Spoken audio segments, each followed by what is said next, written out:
There are those rare geniuses in the world whose ideas and statements seem at first unbelievable to the average person, but after you listen to them carefully and understand what they're speaking about, you realize the genius. And we have with us today one such individual, David Hawkins. Thank you for joining me, David.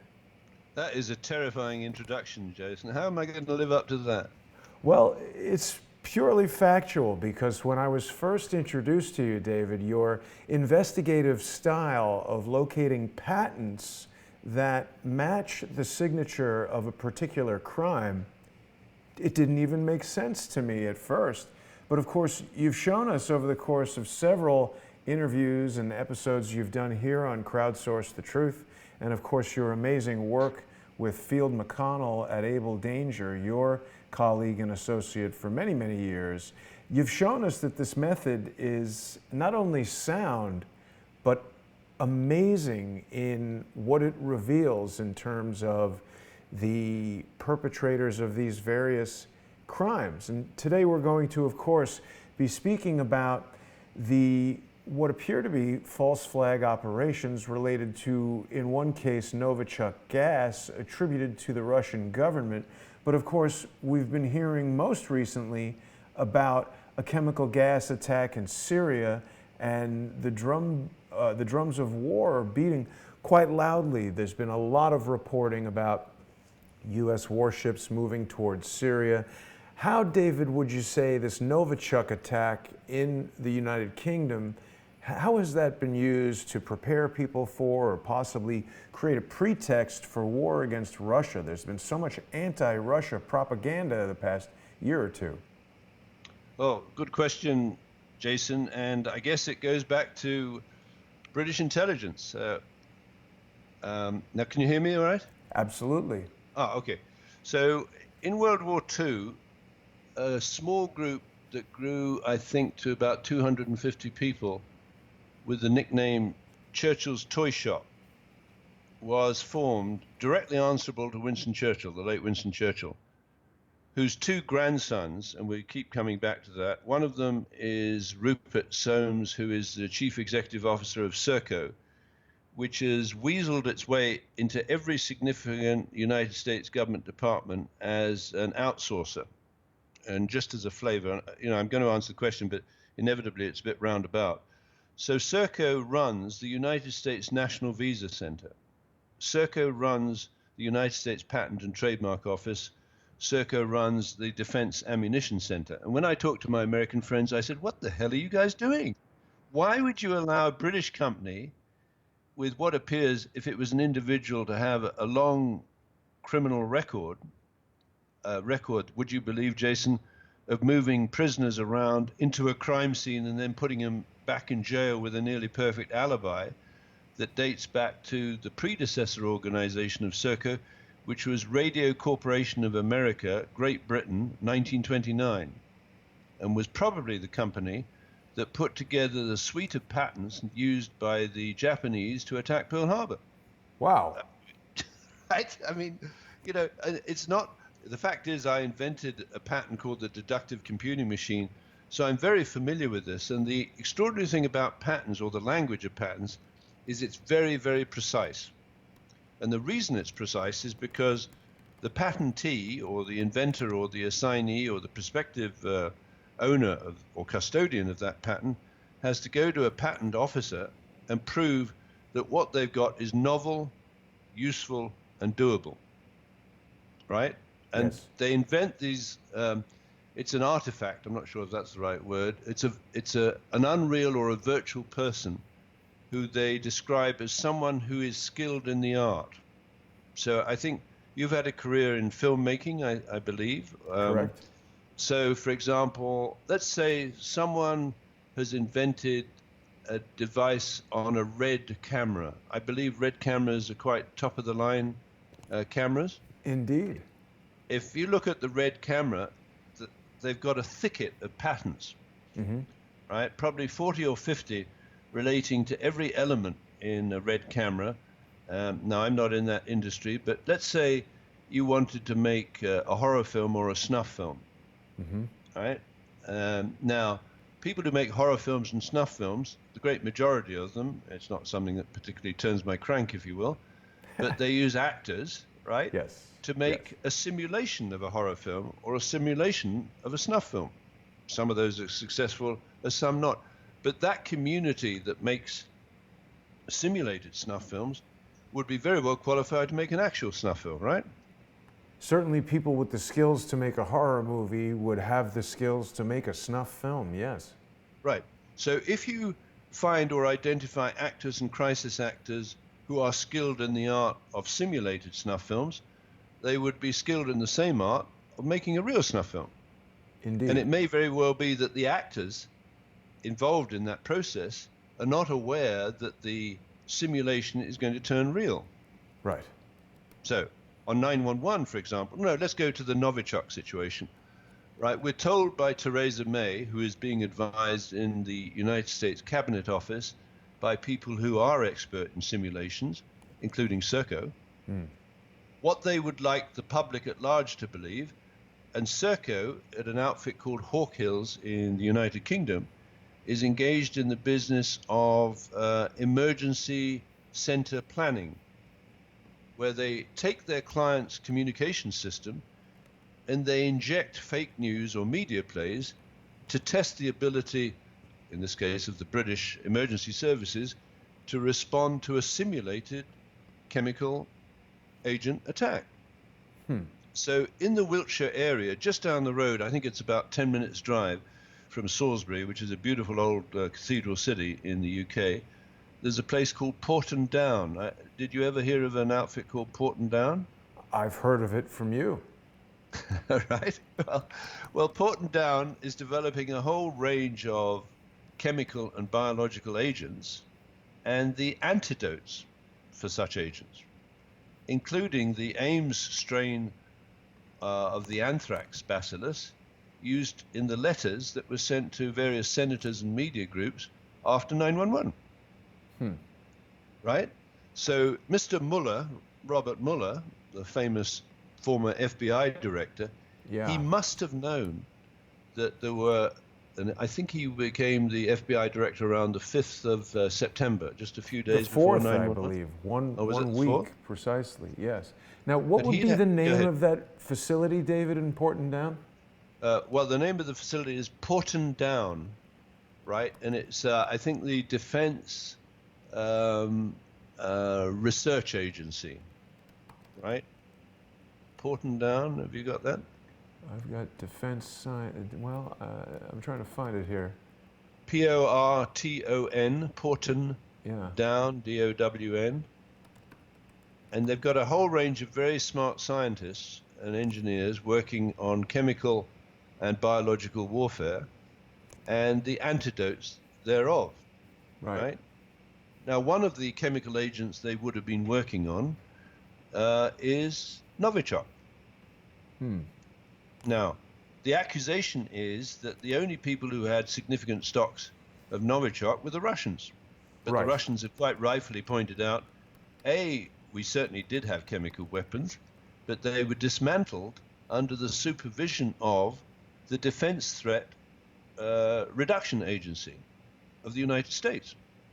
So people from the Defense Threat Reduction Agency would have gone out to various places in Russia and helped them collect and ultimately dispose of their weapons. The particular chemical groups that the British describe as Novicihok, the Russians described as foliant, F-O-L-I-A-N-T. And the Russians have said, we never use this term Novicihok that you're attributing to us. But however, the word was used by the Russian scientists who fled from Russia to Princeton in New Jersey. I can't remember the guy's name. It's a M-I-L something or other. But he used this term Novicihok. And you know what? The Defense Threat Research or Reduction Agency has a contract with Northwestern University to develop detoxification systems, which the Northwestern University people have patented to detoxify Novicihok. So there are at least 2 places in the world, one of which attributes and recognizes the chemical systems described by Novicihok, which is Northwestern University, which I think Americans need to be reminded, perhaps, that one of the people who lectured on jurisprudence or justice for children in Northwestern University is a woman called Bernardine Dawn. Does that ring a bell? Well, you've spoken to me about her before. Is she somehow related to the Weather Underground or something? She was the leader of the Weather Underground. There you go. And Students for a Democratic Society. I speak to Lee Stranahan about the Weather Underground quite a bit, but I don't know that much about it outside of these. I'm being introduced to it by you and Lee. Okay, well, Bernardine Dawn designed the bomb that was used to blow up a women's washroom in the Pentagon in 1972. Right. She worked with a man called Bill Ayers. They loathe and despise you guys, right? Yeah. Not because you're white, because they're white, right? Not because they're Jewish, although they are, it's irrelevant, right? But because they have a Marxist ideology, right? Which would be well accepted by David Rockefeller, the late David Rockefeller, who said the world is ready to move to a supranational government of world bankers and an intellectual elite, of which I guess Bernardine Dawn thinks she's one. One of the seminars Bernardine Dawn gives to young Americans and foreign students is Torture, Paradigms and Practice. Yes. So do Americans really want their young people to go to universities and listen to this crap? I would think not. not. I guess they do, until they wake up, right? Which is what yours and my job is, right? I believe, I love that phrase. I think it was a Japanese admiral who said after Pearl Harbor, "We've woken a sleeping giant." Yes. You know what, Jason? I think we, Abel Danger, you, and people of good faith, we are a sleeping giant. I can forgive almost everyone for sleeping. I mean, for example, I have some friends that I can start talking at a fairly high level and their eyes glaze over. I sometimes think I should sell myself as a cure for insomnia. But anyway, moving on. So you've got Bill Ayers and Bernardine Dawn, leaders of the Students for a Democratic Society, which is essentially a Marxist depopulation racket, meeting and conspiring together and accepting the general argument that if you want to secure a socialist revolution in the United States, you've got to be ready to kill 25 million Americans. Now, I think that's pretty conservative, right? Well, now, how do you kill 25 million Americans? Well, you need weapons of mass destruction, right? Yeah. There's a limited number of weapons of mass destruction that would fit that bill of, let's say, killing 25 million Americans, and it goes by the letters CBRNE, chemical, biological, radiological, nuclear, and explosive materials, right? So there's a whole number of government laboratories, some of them that have been spawned by this Marxist depopulation ethic, right? And I think you'll find a great number of those in China. And incidentally, Jason, China is not your friend, right? It is now a totalitarian thugocracy. Well, not only that, David, just last week, there was a pretty dramatic shift that there's been remarkably little reporting on, which was China now purchasing oil with yuan in defiance of the 45-year-old or 40-something-year-old petrodollar system. Right, and I would imagine that this is something that the United States and the international banking elite do not like. Right. Now, let me go back, and I've almost, listening to myself, lost track of your original question. Can you just remind me, what was your question? Just all of these attacks being blamed on Russia, the Novicihok gas attack on a Russian spy and his daughter, or someone who's a Russian, thought to be a Russian spy and his daughter. We've got this gas attack in Syria that's being blamed on Assad, who of course is defended by Russia. It just seems like all of this is being done to really sell the American public and the international public. Of course, this is a coalition that's moving into position outside of Syria to attack, but it really is a proxy war of Western powers versus Russia. And certainly if the horrible outcome were to be the expansion of that war, it would be Russia and China versus the United States, the United Kingdom, France, the various members of this international coalition. Do you think that these are false flags attacks being designed to basically lure us all into war? Yes, absolutely. And but we have to understand that it's not black versus white, it's not Jewish versus Christian, it's criminal organization, and that's another thing that I object to strenuously. Jason, these aren't terrorist groups, they're criminal groups. And there is plenty of remedies in American law, Canadian law, United Kingdom law, New Zealand, the Five Eyes countries, and Australia to deal with criminal groups. There are no laws to deal satisfactorily with terrorist groups because terror is very poorly defined. I mean, everyone can be terrified of an anthrax attack, right? But if they don't bother to find out who the terrorists are, right, ultimately you're chasing shadows around the world. So there are stocks of Novicihok agents around the world, and any one of those could fall into the hands of criminals, and that's what the Russians have been finding. That's what this recent article is. It appears that the agent that the West describes as Novicihok was sold from a government research laboratory in Russia to criminal groups. So we should be going after criminal groups, not terrorist groups. Right? Now, how do you link a global community of crime groups? Well, you go into the patent office. And let me just read you, and I think I sent it to you, some elements of the patent which was granted in 2000. And the number of the patent is US 095-14771. And I'll just read it. So it's a prisoner tracking and warning system and corresponding methods, abstract. Sorry, could you just give me that patent number again? I'm sorry, David. US 095-14771. I'll bring that up so we can look at that. Now, very interesting, before I go back into that abstract text, we should look at the assignee. Now, it's the name of a guy called Jerome Lemelson, Lemelson, one of the most prolific inventors in American history. Really? Right? In the last year of his life, I believe he applied for 40 patents. And this is one of them. Right? Now, I think what this guy was doing, I think he was a fairly inventive and creative guy. I think he was going through existing patents. He had a good knowledge of what was in process in various government and major defense contractor departments, and he was abstracting from them a prediction of what the future might look like and then patenting it. He's from Staten Island, almost a chemical weapon in and of itself. Yeah. Well, that's right. And the Fresh Kills landfill is on Staten Island. Indeed. Right? Yes. And Garbage Hills 1 and 9 contains a lot of fragments of the 343 firefighters in New York who were walked into an ambush in Towers 1 and 2.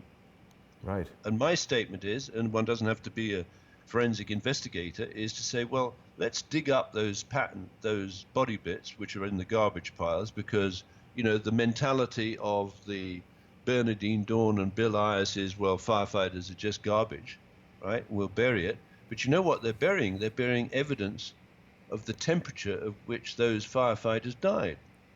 Right, now, the bodies could be forensically examined. Exactly. The enamel of their teeth will show the distance from the hottest part of those towers as they came down, which would have been the elevators. In the elevator shaft, there were ultra-high temperature accelerants. Right? Now, I'm straying actually from the patent. Let's come back to this prisoner tracking. Sure. Did you find that on your? I did. Yes, you should be able to see it on your screen there. Prisoner tracking and warning system and corresponding methods. Shall I read you the abstract? Yes. Okay. You read it. Yeah. It says the present invention discloses a general overall system 30 and a general overall method 10. For tracking, monitoring, and learning prisoner or parolee behavior. The system and method involve obtaining prisoner or parolee data and monitoring the data for at least one individual prisoner or parolee, storing the prisoner or parolee data, and monitoring the data into a database, learning prisoner or parolee behavior from the prisoner or parolee data and the monitoring data in the database. It sounds an awful lot like things we've heard about from Palantir and companies like that, maybe iGento or other things. Yeah, and this guy, Lemelson Jerome, who had a long career inventing things, it would appear that he invented, and I talked about red cameras earlier on, he invented some of the early video cameras technology. Really? Huh. So I think in 1982, a film came out called Sex, Lies, and Videotape. Yep. Does that ring a bell? Yep. Quite a famous film. Mm-hmm.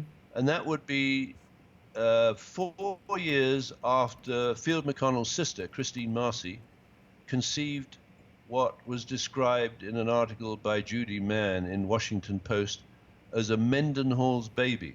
Right. I Now, remember this that is bizarre article. Right. Well, and I found it bizarre, so I looked up, and again, I don't want to shock your listeners, but I looked up Mendenhall. I could find very few references to it until I stumbled on the Urban Dictionary definition of Mendenhall. And again, I don't know whether I want to shock. Yeah, it is quite strange. So the first thing I wanted to do was bring up that article about, so it was Kristine Marcy.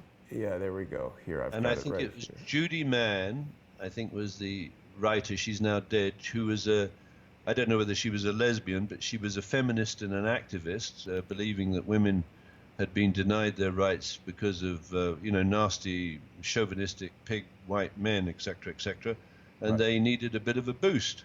Right. And it was Judy Mann who wrote this article, and about 8 or 9 paragraphs in, where Kristine Marcy is describing herself as the most extraordinary individual who took a law exam, had a baby, went back into work in the Office of Management and Budget or the Office of Personnel Management, and forever after changed the way men looked at women. Right? But unfortunately for Kristine Marcy, Field's sister, apparently she conceived a Mendenhall's baby. Yes. And I was quite surprised the other day when we were talking about this, and you mentioned that Mendenhall and the Urban Dictionary, and I looked it up, and it is rather shocking, but I think we should discuss it with the viewers right now. The top definition for Mendenhall is to mount someone from behind while they are in the fetal position on the ground. After the deed is complete, you roll them over and see the humiliation in their eyes. This is best accomplished in front of a large audience. That's pretty shattering, isn't it? It's almost difficult to understand because, I mean, it's basically describing a rape in front of an audience. And so for an article in the Washington Post to be discussing this is quite bizarre, to say the least. Well, it is. And so when I said, all right, well, Mendenhall's baby, I wonder who that might be, I asked Field who might have been conceived in November of 1978, the year before the Senior Executive Service was launched under Jimmy Carter. And it turns out, it would appear, that it's his niece, Jessica Marcy. Right? So, of course, me being me, I wanted to find out, well, who might have been at the other end of the Mendenhall situation, if that's not a mixed metaphor. So I wanted to find out who would have been in Washington who might have set up an opportunity for Kristine Marcy to appear in a Sex, Lies, and Videotape type movie where she could be subsequently blackmailed. And go ahead. Are you familiar with Field's niece? Have you ever met her or seen her? No, but part of the Abel Danger research team put a collage together. I'm just not adept enough at the computer, which showed Kristine Marcy on the right, Jessica Marcy in the middle, and then what I presume to be, and I've checked around, a picture of a man by the name of Nicholas Soames, who is the grandson of Winston Churchill. Right. who was in Washington at the time as a personal assistant to Senator Mark Hatfield, who would go on to become the chairman of the Senate Appropriations Committee, which I understand to be one of the most powerful committees in the United States government because it does the earmarking and pork barreling. Right. And again, of course, you and I discussed this for the first time the other day, and I found it all quite shocking. This individual, Nicholas Soames, is quite a scary-looking British politician. He was what was his title? He was the right, let's see, let's look him up on. Yeah, it's a long title, but what's very interesting is he was the United Kingdom Defense Minister under John Major from 1994 to 1997. Right. And being the grandson of Winston Churchill, he would have known all about the Churchill's toy shop. Correct. Right. And so, Churchill's, go ahead. The Right Honorable Sir Nicholas Soames and the Shadow Secretary of State, which when I first heard that title, it sounded very shadowy and odd to me, but you educated me in some aspects of British government that I was unaware of. This is not a shadow government, deep state type of thing in the way that we typically use those terms. This is an individual who shadows the elected secretary or appointed secretary to make sure there's a balance there. So yeah. he's sort so of. we have a bicameral House. I think the same in the Senate and Congress in the United States. Bicameral meaning there are two major parties, and so you have a cabinet set up by the Prime Minister of the day, similar to what President Trump has done with his cabinet. So members of his cabinet, for example, include the Commerce Secretary Wilbur Ross, who's Kappa Beta Phi, which is a Greek life society of very dubious origins, actually 1776, right? And I believe many of these Greek life societies, if you look at their hazing or initiation ceremonies, they're designed to actually entrap the novices, if that's the right word, into membership of the Greek life societies, from where on they can be subsequently blackmailed. So, you know, Bill Clinton is Phi Beta Kappa, and Wilbur Ross is Kappa Beta Phi. As the case of Kappa Beta Phi, they meet, I think, once a year at the St. Regis Hotel in New York. They do a bit of cross-dressing. They say sexist jokes. Significant number of them are billionaires or millionaires. And I'm thinking, well, maybe those are the world bankers that Rockefeller was talking about, right? On the other side of that, you have Phi Beta Kappa, of which George H. Bush and Bill Clinton are members. I think Bill Clinton became Phi Beta Kappa in 1968 before he went to Oxford as a Rhodes Scholar to study philosophy, politics, and economics, before he was kicked out for rape and drug dealing. So I'm thinking, you know, why would Americans pick a guy like that to be the President of the United States? Well, I don't know if we picked him or if the deep state picked him. No, the British picked it. The British picked him. Right.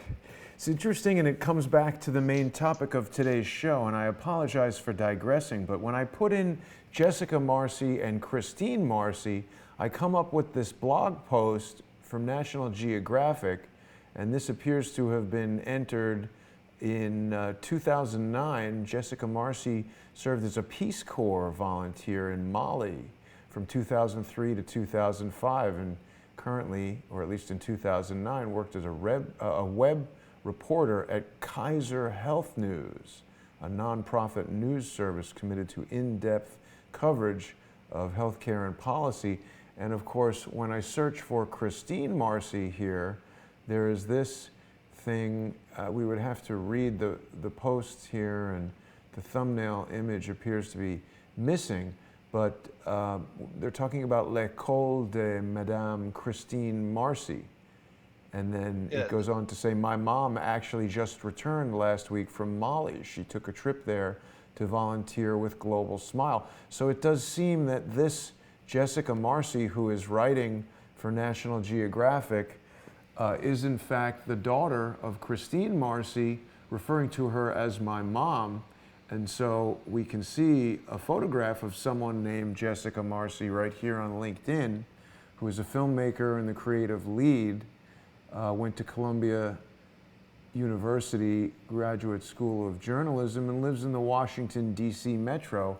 Do you believe, David, that this person might be the Jessica Marcy that is the niece of Field McConnell? Oh, totally. And maybe the granddaughter of Winston Churchill. Wow. Because if Nicholas Soames was in Washington in November of 1978 when the Mendenhall's baby was conceived, right?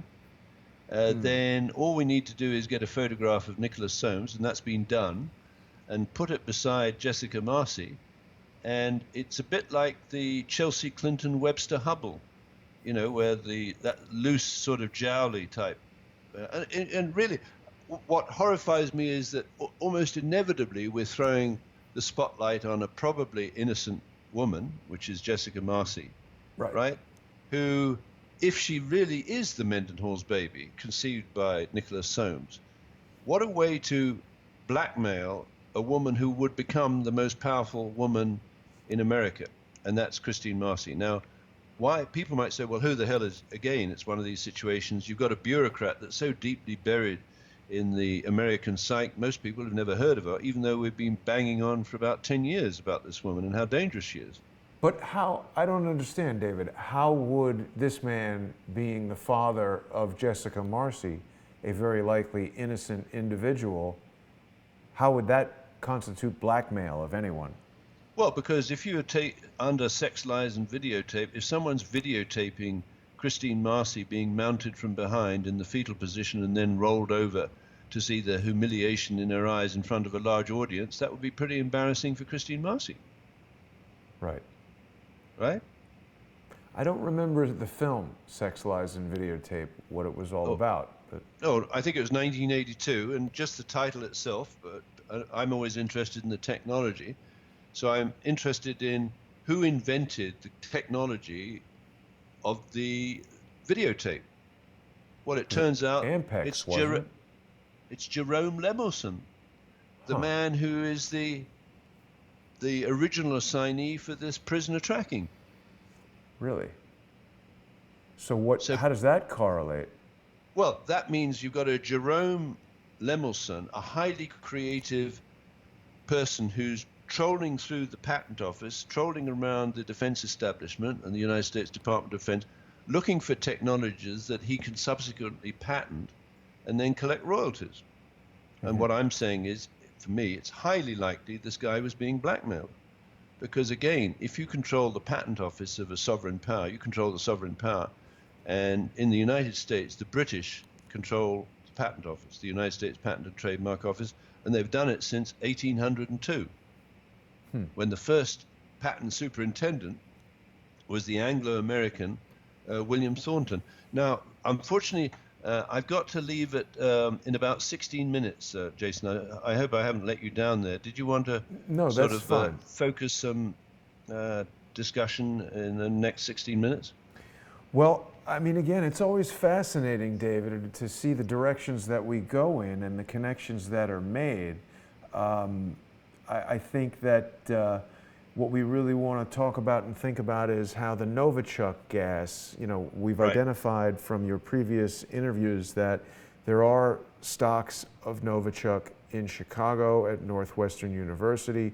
You and I were speaking the other day, and I think I just Googled Novicihok and patent, and we came up with a new company. Have you been able to look into that yes, at all? I looked at that, and let me just I looked at it and it didn't lead a lot further, but let me just go back to Northwestern University. Sure. Northwestern University has a patent granted to it for a detoxification system for nerve gases that include VX and Novicihok.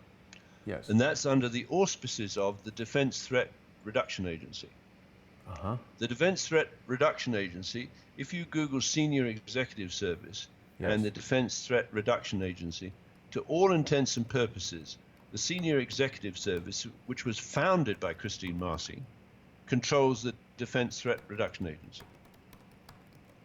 Now, next We've heard question so is, much about the Senior Executive Services lately, and varying opinions from it's the worst thing since the Nazis to it's simply a higher pay grade.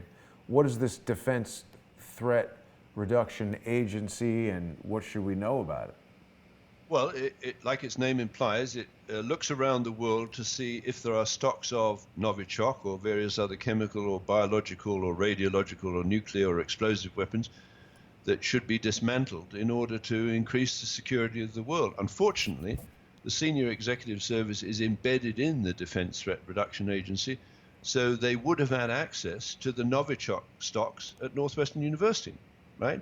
Now, all they need to put on an attack in Salisbury, in Wiltshire, is to find a team of people, let's call it a SWAT team, a Special Weapons and Tactics team, that could be flown into the crime scene before the crime occurs, where there's a script written by the government and a cover-up arranged by the government before the crime occurs.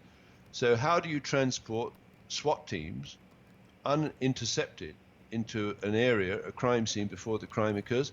Well, you go to Kristine Marcy and say, please, Kristine, can we use one of your United States Justice Prisoner and Alien Transportation System planes, which have been droned courtesy of a conversation between Field McConnell and his sister of December 1988, right? So it's amazing.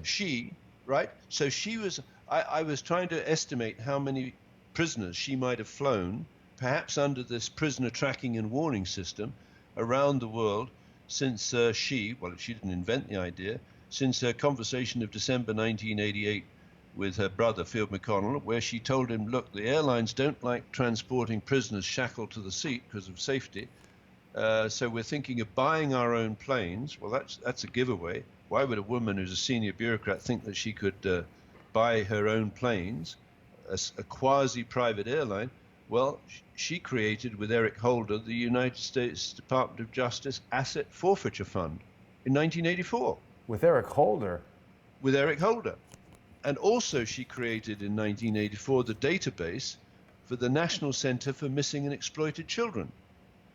This is a seriously powerful woman. Yeah. Right? Because she can track the children that have gone missing.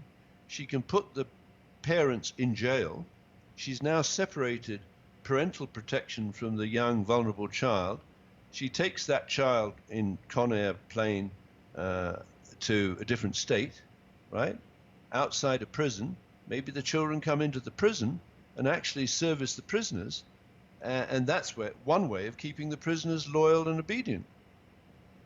Now, if you think that's off the wall, that's exactly what happened with the famous Cray twins in the United Kingdom. These ran the London Underground, the London Underworld. They were arrested in '69, and they were put in jail for life. And behind bars, Jason, they ran a protection racket. What kind of protection racket? Right, like there's a film about this where Tom, what's his name? The actor played both of the twins, I believe. That's right. Famous guys, but pedophile psychopaths. Okay, wow. Both of them. And they used, they had arranged pedophile orgies to entrap and blackmail politicians, including people like Edward Heath, the former Prime Minister of the United Kingdom. And they exported that model to the United States. These guys were the foremost perpetrators of organized crime in the East End of London in the 1950s and the 1960s. Correct. And the movie was called The Craze. Right, and the protection racket would include, for example, providing 19 thugs as a protection to Frank Sinatra when he attended Wimbledon in 1988. But what the Craze were running is they were pedophile pimps, right? They had networks out, so for a Hollywood star or a Saudi prince, they can arrange children. Right. And an encounter in a 4-star or 5-star hotel well out of the reach of the FBI or the equivalent, the RCMP or the Scotland Yard in the United Kingdom, who are totally under-resourced in comparison with these criminals. Right. So now you've got the Cray twins that have developed or invented or perfected this model of running a protection racket from behind bars with a nearly perfect alibi. They're visited on a regular basis by members of their gangs, right? And they get a mission, which is to go out and protect or extort money from a Saudi prince or a Hollywood star like Frank Sinatra. Right. So in the shadows, this is the deep state.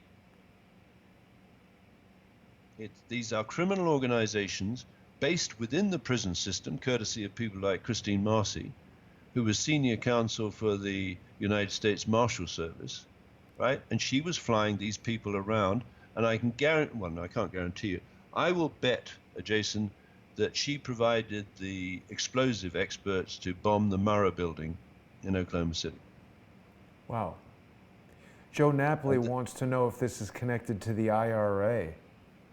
Well, of course it is. The IRA is a franchise, British intelligence, right? Wow. And they used orphanages in Ireland to entrap people on both sides, and they ran them against the middle. British intelligence basically always operates on a divide and rule basis. And that's Right. what the United States is facing right now. They've come in, they've created these false flag attacks, right?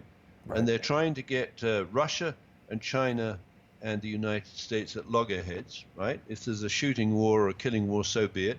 Remember that the Dawn said we need 25 million dead. Well, 25 million dead, which might be in 1 week or 2 weeks or 3 weeks' time, where the world is, is in total chaos, that increases the power of the people who have access to the patent pool. Why does it do that? Well, because the patent pool is the place where all of these weapons capable of mass destruction reside, and all you need to do is to pay the patentee, or in this case, let's say Jerome Lemelson, were he alive, you pay for the right to use their patent for a limited period, let's say for 911. So you might have the Boeing uninterruptible autopilot. So the deep state, or Serco, goes to Boeing. Remember, it's got 10 global custodians as shareholders, puts $50 million in the bank of Boeing in Chicago. Remember, the headquarters have been moved down to Chicago, and said, we want to license your uninterruptible autopilots for 30 hours during an exercise, a continuity of government exercise called Global Guardian. So Boeing might, after all, it's developed an anti-hijacking uninterruptible autopilot. $50 million goes into the Boeing bank account. And then the Boeing directors wake up in the morning of 911, and to their horror, they see the device that they developed for anti-hijacking being used to fly the decoy and drone maneuvers of 911. What do? Well, you've got the money in your account, right? There's an audit trail that shows that you were paid for using this equipment. Then you have to say, well, I didn't do it. I didn't know it. And then you'll look like a fool. Wow. And Global Guardian, of course, is an annual training exercise sponsored by U.S. Strategic Command, and if you look at if you look at the image for the Global Guardian exercise of September the 10th to the 12th, right in the middle of it is a picture of what looks like Osama bin Laden. So to say, oh, surprise, surprise, who was this guy? They rehearsed it in the exercise, and you can probably find it, called Amalgam Virgo, of the 1st and 2nd of June of 2001, where, Jason, the target for that exercise was the Capitol building. Amalgam Virgo. Amalgam, A-M-A-L-G-A-M, Virgo, V-I-R-G-O. Yes, I've found it. And if you look at the briefing document, the front page of that, right, there's a picture, and in the center of that picture is the Red Team commander, Osama bin Laden. And this is dated June 2001.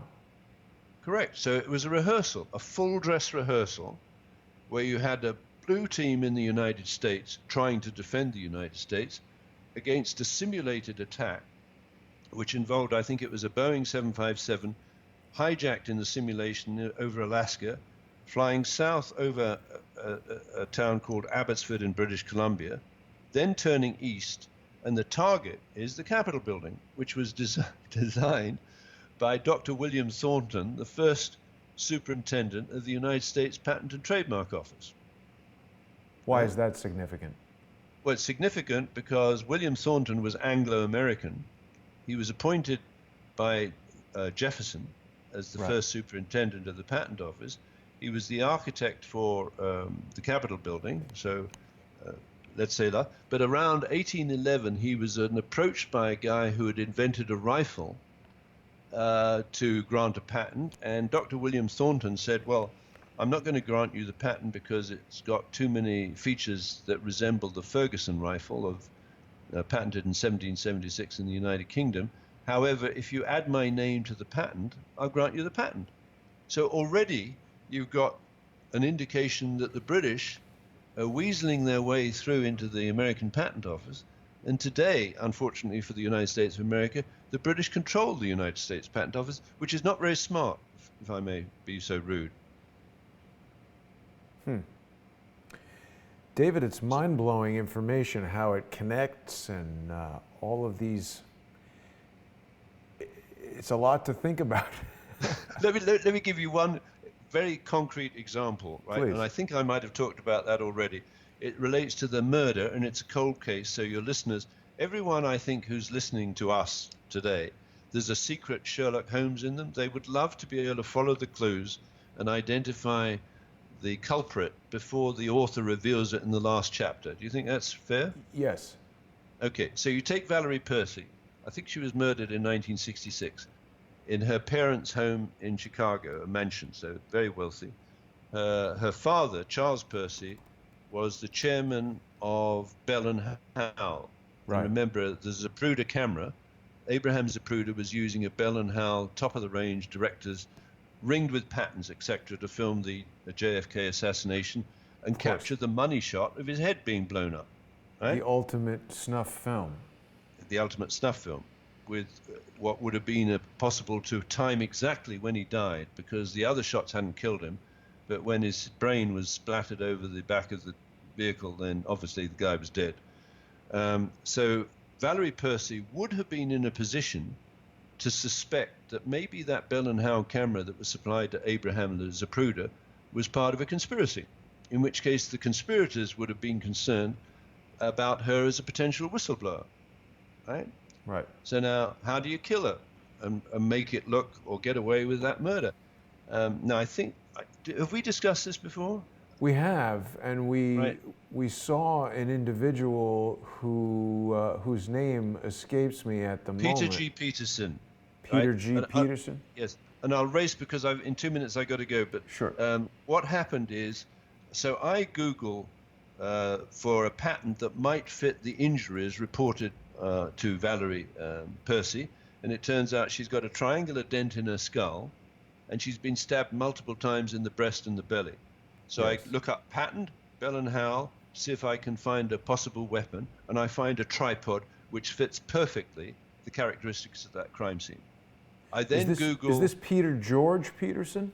Yes, correct. He's just died. And he went on to become... Yes, he went on to become the chairman of the Council on Foreign Relations. Oh, my goodness. And he was the chairman of Blackstone Private Equity Group, which owned the mortgage on building number 7. Right, right. Is this QED? him? Yeah, and if you get a picture of him at 26 and put that beside the suspect identified by Valerie Percy's mother, right, with a police sketch, and he shone his light into her eyes, so she got a glimpse of it, but there's a police sketch of the suspect. You put the police sketch of the suspect who evidently bludgeoned and stabbed Valerie Percy to death besides Peter G. Peterson at around the age of 26. And for me, I don't know if that's a term that carries into the States, he's a dead ringer. Right. I think Peter G. Peterson bludgeoned Valerie Percy to death. He went on to a career to become the chairman of the Council on Foreign Relations. And I'm very, very apologetic because I've got another appointment to go to, Jason. It's but totally perhaps fine. we can resume at any time of your convenience that fits. Wonderful, David. And of course, people can go back into the archives of Crowdsource the Truth and look for our previous interview where I did have that sketch of Peter G. Peterson. Thank you for your time, David. I appreciate it tremendously. I'll speak to you soon and enjoy your next appointment, and we'll talk about this in a future conversation, but there's so much here. It's absolutely amazing. And of course, people can see more of David's work at abeldanger.org, correct? Correct. Here okay. it is. Yeah. Thank you very much, Jason, and I better go. Very good. See you soon, Bye. David. Have a nice day. So that was David Hawkins of Abel Danger, and people can see his work and his work with Field McConnell, of course, at abeldanger.org. Just bringing that up right here. I think I misspelled it one time, and now it always shows up wrong automatically. But of course, Abel Danger, very popular website. Field McConnell and David Hawkins are constantly coming out with intelligence updates, and you can get their work there on BitChute. I'm pleased to see that they don't seem to be posting on Steemit anymore. That might be based on some of the evidence that we've been exploring that would seem to indicate Steemit has some possible issues. Evidence seems to indicate it could be a financial scam. Don't know. Still trying to find out. I want to thank everyone for tuning in. Please remember, Crowdsource the Truth is a community-sponsored news website. We do not rely on Ponzi schemes or cryptocurrency of dubious value. We rely on your sponsorship, and it's very important. Everyone who likes this show and wants to see it continue, please consider becoming a monthly sponsor at patreon.com/crowdsourcethetruth or paypal.me/crowdsourcethetruth. We'll be back in just a little while at 6 p.m. where Charles Ortel will be closing in. Thanks for watching.